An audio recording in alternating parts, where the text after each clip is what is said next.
সন্ধ্যাবেলা মন যখন অনেক বেশি ভাজা পোড়া খেতে চায় তখন কিন্তু ঝটপট এটি তৈরি করে নেওয়া যায়। এখানে মুরগির মাংসগুলোকে ছোট ছোট পিস করে কেটে স্বাদ মতো লবণ, কালো গোলমরিচের গুঁড়া আর একটা ডিম দিয়ে ভালো করে মাখিয়ে নিব।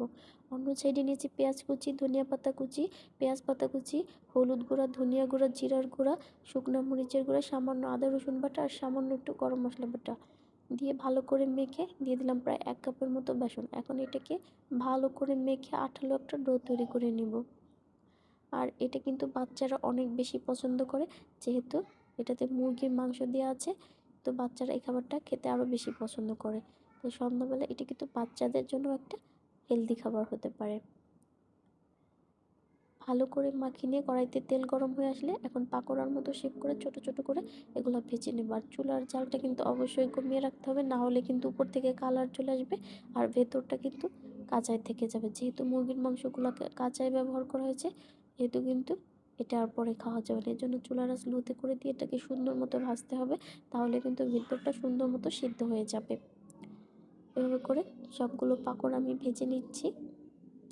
মনের সব ইচ্ছা পূরণ না করতে পারলে এই ছোট ছোট ইচ্ছা কিন্তু চাইলে অনায়াসেই পূরণ করা যায়।